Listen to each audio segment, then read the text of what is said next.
كل من المفسرين والمحدثين والفقهاء إلى يوم البعث والجزاء. ثم نشهد أن لا إله إلا الله وحده لا شريك له، ونشهد أن سيدنا وأيدنا ومولانا محمدا عبده ورسوله، أرسله بالحق بشيرا ونذيرا وداعيا إلى الله بإذنه وسراجا منيرا. أما بعد فقد قال الله عز وجل: أعوذ بالله من الشيطان الرجيم، بسم الله الرحمن الرحيم. لقد كان لكم في رسول الله أسوة حسنة. آمنت بما قال الله ورسوله صلى الله عليه وسلم، وبلغنا رسوله النبي الكريم الأمين، ونحن على ذلك لمن الشاهدين والشاكرين، والحمد لله أولا وآخرا. الحمد لله رب العالمين. صلاة الله وسلام الله على حبيبه ونبيه وخليله محمد صلى الله عليه وسلم. قولوا معي: اللهم صل على محمد وعلى آل محمد كما صليت على إبراهيم وعلى آل إبراهيم إنك حميد مجيد. اللهم بارك على محمد وعلى آل محمد كما باركت على إبراهيم وعلى آل إبراهيم إنك حميد مجيد. سامعین محترم و عزیزان مکرم، دوستو، بزرگوں، عزیز نوجوان بھائیوں، سماعت کرنے والی میری معززہ، مکرمہ، موقرہ، معدبہ بہنوں اور بھائیوں، السلام علیکم ورحمۃ اللہ۔ اللہ جل شانہ نے احسان عظیم فرمایا کہ ہمیں تھوڑی دیر کے لیے اپنے گھر میں جمع ہو کر اللہ اور اس کے رسول صلی اللہ علیہ وسلم کی مبارک باتیں سنانے کی توفیق عطا فرمائے۔ سب کہو الحمدللہ، مل کے کہو الحمدللہ۔ مجھ سے قبل حضرات علماء کرام نے بیان فرمایا، اللہ ان حضرات کے علم و عمل میں برکتیں عطا فرمائے۔ ربیع الاول کے آنے پر ہمارے ہاں عموماً مجالس منعقد ہوتی ہیں جن میں آپ صلی اللہ علیہ وسلم کا ذکر خیر کیا جاتا ہے۔ یہ بات اپنی جگہ پہ مسلم ہے کہ حضور صلی اللہ علیہ وسلم کا ذکر پاک جس مجلس میں ہو وہ مجلس اللہ کے ہاں منظور نظر ہوتی ہے۔ لیکن ایک بات سوچنے کی ہے کہ رسول اللہ صلی اللہ علیہ وسلم کے ذکر پاک سننے سنانے کا جتنا جوش اور جذبہ ربیع الاول میں ہوتا ہے، باقی 11 مہینے ہماری یہ کیفیت کیوں نہیں ہوتی؟ حالانکہ رسول اللہ صلی اللہ علیہ وسلم کے امت پر احسانات کو دیکھا جائے تو حقیقت یہ ہے کہ زندگی کا کوئی لمحہ ایسا نہ ہو جس میں آقا کریم صلی اللہ علیہ وسلم کے احسان کو یاد نہ کیا جا سکتا۔ بندے کے پیدا ہونے سے پہلے سے لے کر زندگی گزار کے مر جانے کے بعد تک میرے محبوب پیغمبر کریم کے احسانات ہیں بندے پر۔ سب سے بڑا احسان میرے محبوب صلی اللہ علیہ وسلم کا یہ ہے کہ حضور آئے تو حضور کے آنے کی برکت سے ہم دنیا میں آئے۔ اگر حضور نہ آتے تو کائنات میں کوئی چیز ہوتے نہیں ہوتی، کائنات میں کوئی چیز نہ ہوتی۔ حدیث پاک میں آتا ہے سیدنا آدم علیہ نبی علیہ الصلوۃ والتسلیم نے دانہ گندم کھا لیا، حالانکہ اللہ نے منع فرمایا تھا، تو اللہ نے ان کو جنت سے باہر نکال دیا، زمین پہ بھیج دیا۔ جب آدم علیہ السلام زمین پہ تشریف لائے تو انہوں نے اللہ جل شانہ کی بارگاہ میں دعا کی۔ دعا جو فرمائی اس کے جملے مختلف ہیں۔ بعض جملوں کو قرآن مجید نے نقل فرمایا اور بعض جملوں کو رسول اللہ صلی اللہ علیہ وسلم نے حدیث پاک میں بیان فرمایا۔ قرآن مجید میں جو دعا ذکر فرمائی گئی وہ یہ ہے کہ حضرت آدم علیہ السلام اور اماں حوا علیہ السلام نے مل کے دعا مانگی، ربنا ظلمنا انفسنا وان لم تغفر لنا وترحمنا لنكونن من الخاسرین۔ اللہ ہم نے تیری نافرمانی کر کے اعتبار سے اپنی جانوں پر ظلم کر لیا ہے، اگر تو ہمیں معاف نہ فرمائے گا تو ہم خسارہ پانے والوں میں سے ہو جائیں۔ حدیث پاک میں جو دعا کے الفاظ ہیں وہ بڑے عجیب ہیں۔ فرمایا کہ آدم علیہ السلام نے اللہ جل شانہ کی بارگاہ میں عرض کیا کہ اے میرے اللہ، تجھے اس آخر زمان پیغمبر کے نام کا واسطہ جس کا نام تو نے اپنے نام کے ساتھ لکھا ہوا ہے، میری مغفرت فرما۔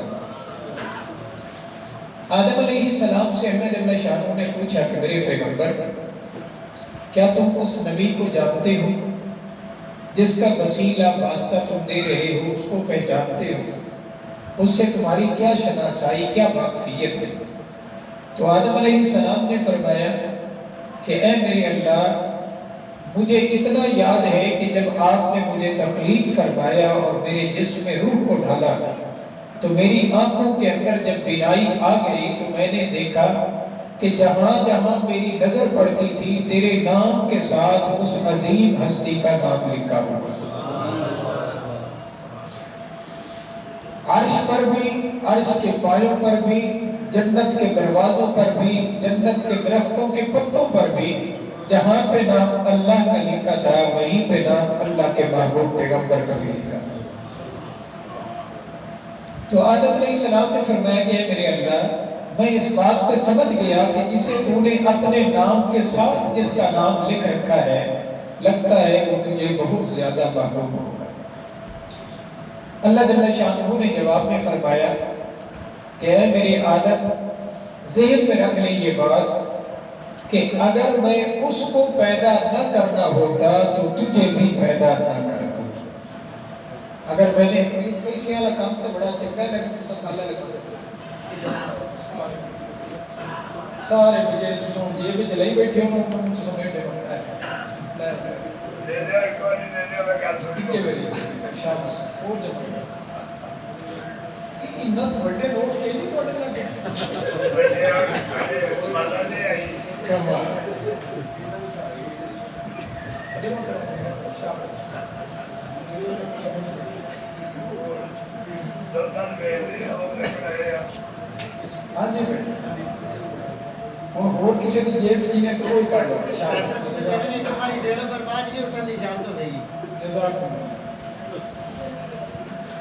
بس میں ہو گئے چلو اگلے ربیع الاول سے درود شریف پڑھیے اللہم صلی علی سیدنا و مولانا محمد وعلی آل سیدنا و مولانا محمد وبارک وسلم۔ اصل میں نا بات ایک میں عرض کر دوں، میرے ساتھ اکثر میری فیلڈ کے لوگ ناراض ہو جاتے ہیں باتوں پہ کہ مولوی تو آپ تو بھوکا مرنا ہی ہے نال ساٹھی کی چیتے بھی لات رکھنا ہے۔ حقیقت یہ ہے کہ یہ پیسہ جب سے ہم نے یوں یہ سلسلہ شروع کیا تب سے علماء کرام عقائد کی باتیں بتانا چھوڑ گئے۔ آج ہمارے مولوی طبقے کا ذوق یہ ہے کہ جو قوم سننا پسند کرتی ہے وہی سنا ہوا ہے تاکہ یہ اٹھ اٹھ کے پیسے پھینکیں ہمارے، اور اگر ان کو حقیقی بات سچی بتائی جائے عقائد نظریات کی تو یہ بیچارے پریشان ہو جاتے ہیں، پتہ نہیں مولوی کیوں یہ کرنا کرا ہے۔ تو اس لیے یہ پیسے ضرور دیا کرو، لیکن اس کے دینے کی ترتیب یہ ہے کہ جب بیان ختم ہو جائے آ کے ملو، سلام ملاؤ اور جو کچھ دینا ہے دے کے جاؤ، اور زبان سے کہو کہ مولانا یہ آپ کے لیے ہدیہ ہے۔ ہدیہ کہہ کے اگر دیں گے، ہدیہ دینا بھی سنت ہے، ہدیہ لینا بھی سنت ہے، ہدیہ دینا بھی ثواب کا کام ہے، ہدیہ لینا بھی ثواب کا کام ہے۔ آپ ہدیہ کہہ کے مجھے دیں گے، مجھے ہدیہ لینے والی سنت کا ثواب ملے گا، آپ کو ہدیہ دینے والی سنت کا ثواب ملے گا۔ آپ ویسے مجھے دے جائیں گے، آپ کی جیب سے نکل کے میری جیب میں آ جائیں گے، نہ تو ہم ثواب نہ بڑھائیں نہ میرے ثواب، پیسہ میں کو لگ جانا تو سب ملے گا۔ بالکل نہیں کرنی چاہیے، احتیاط کیا کرو۔ توجہ رکھیں کہ بات کو میں عرض کر رہا تھا رسول اللہ صلی اللہ علیہ وسلم نے فرمایا کہ اللہ جل شانہ نے آدم علیہ السلام کو مخاطب کر کے فرمایا کہ میرے آدم، اگر میں اس عظیم ہستی کو پیدا نہ کرتا ہوتا تو آپ کو بھی پیدا نہ کرتا۔ وہ عظیم ہستی جس کا نام میں نے اپنے نام کے ساتھ لکھ رکھا ہے، وہ ہستی ہے جس کے صدقے اللہ نے کائنات کو تخلیق فرمایا، جو وجہ تخلیق کائنات ہے، کائنات بننے کی وجہ ہے میرے اللہ کی بارگاہ میں۔ تو میں عرض کر رہا تھا کہ میرے محبوب پیغمبر کریم صلی اللہ علیہ وسلم کا ہم سب کے اوپر یہ بہت بڑا احسان ہے کہ حضور کے آنے کی برکت سے ہم دنیا میں آئے ہیں۔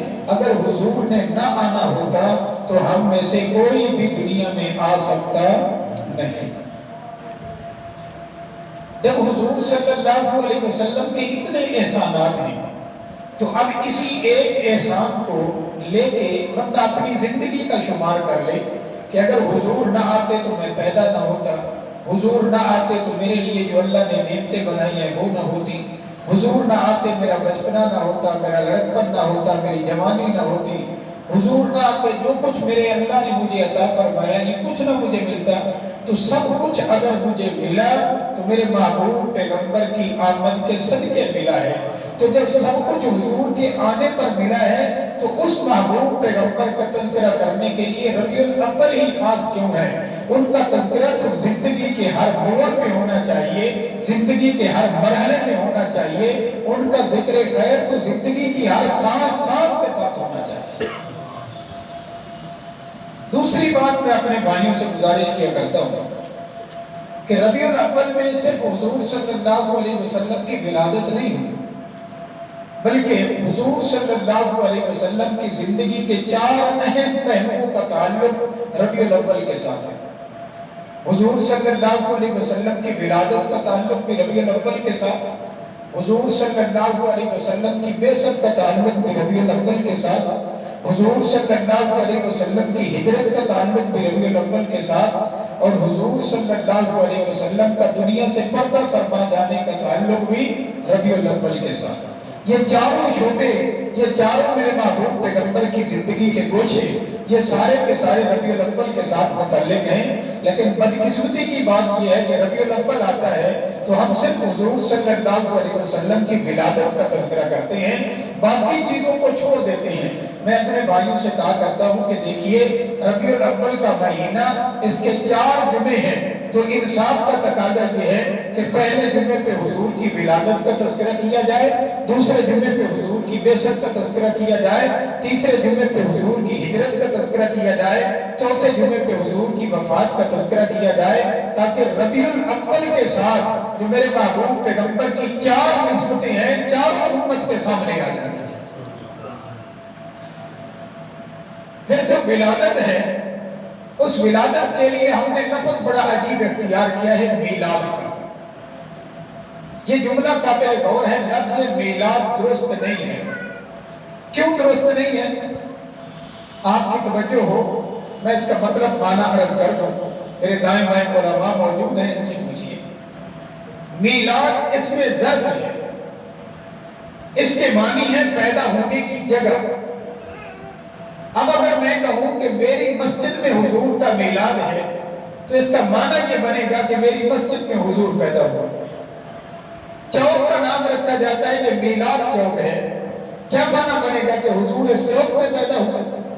روڈ کا نام رکھا جاتا ہے، یہ میلاد روڈ ہے، کیا معنی بنے گا کہ یہ حضور صلی اللہ علیہ وسلم علیہ وسلم اس روڈ پہ پیدا ہوا۔ یہ لفظ غلط ہے میرے محبوب پیغمبر کی ذات پاک کے لیے۔ اگر کوئی بندہ میرے بچے کی ولادت کے متعلق کہے کہ تیرے بیٹے کا میلاد فلاں روڈ پہ ہو رہا ہے، تیرے بیٹے کا میلاد فلاں چوک پہ ہو رہا ہے، تیرے بیٹے کا میلاد فلاں جگہ پہ ہو رہا ہے، تو میں اپنی بے عزتی شمار کرتا ہوں کہ میرا بیٹا گھر میں پیدا ہو، گھر کے ایک کمرے میں پیدا ہو، کمرے کے کونے میں پیدا ہو، چھپ چھپا کے پیدا ہو، اور یہ معاملہ اگر آقا کریم صلی اللہ علیہ وسلم کی ذات پاک کے لیے ہو تو اس کے لیے میں روڈ کا انتخاب